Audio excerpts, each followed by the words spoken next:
Bharatiya Janata party కానీ నీళ్ల విషయంలో చేస్తున్న దుష్ప్రచారాన్ని తిప్పికొట్టడానికే ఈరోజు హరీష్ రావు గారు మీ అందరికీ వివరంగా సమాచారం ఇస్తారు. అందులో ముఖ్యంగా మిత్రులు నేను గమనించాలని కోరుతున్నది ఒకటే,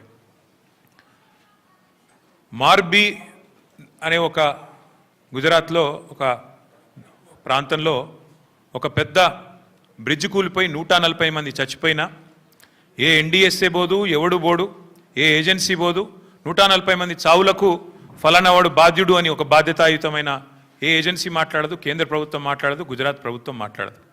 బీహార్లో 4 రోజులకు ఒకసారి ఒక్కొక్క బ్రిడ్జ్ కూలుతున్నా అడిగే నాతుడు లేడు.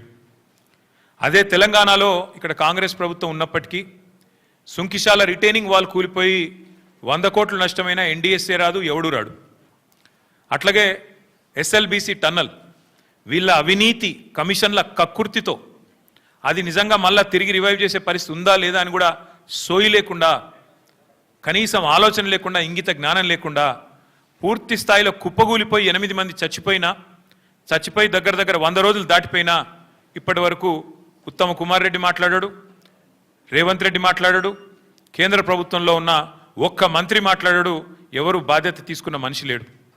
అట్లాగే వట్టెం పంప్ హౌస్ మునిగిపోయినా ఈ కాంగ్రెస్ ప్రభుత్వం వచ్చిన తర్వాత దాని గురించి మాట్లాడేటోడు లేడు. అట్లాగే పెద్దవాగు ఒకసారి కాదు 2 సార్లు కొట్టుకొని పోయిన ప్రాజెక్టు అడిగేవాడు లేదు. కానీ కాళేశ్వరం విషయంలో మాత్రం హరీష్ రావు గారు, కేసీఆర్ గారు 100 సార్లు చెప్పారు. కాళేశ్వరంలో 100 కంపోనెంట్లు ఉంటే ఒక్క కంపోనెంటు ఒక బ్యారేజ్, అందులో 3 బ్యారేజీలు, 19 రిజర్వాయర్లు, 21 పంప్ హౌజులు, 100 కిలోమీటర్ల సొరంగ మార్గాలు, 1000 కిలోమీటర్ల ప్రవాహ కాలువలు ఉన్నాయి, 100 కంపోనెంట్లు ఉన్నాయి.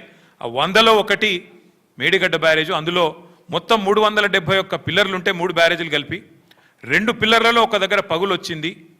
దాన్ని పట్టుకొని దున్నపోతూ ఈనింది అని కాంగ్రెస్ వాడంటే దుడ్డెను కట్టేయమని బీజేపీ వాడు 2 రోజుల్లో ఎన్డీఎస్ఏ రిపోర్ట్ అని వడ్డించి ఎన్డీఏ రిపోర్ట్ బీజేపీ ఆఫీస్లో తయారు చేసి ప్రజల్ని భ్రమింపజేసే ప్రయత్నం చేసినారు. దానికి తిరుగులేని విధంగా ఎల్ఎన్టీ అనే సంస్థ, ఏ సంస్థనైతే పార్లమెంట్ భవనం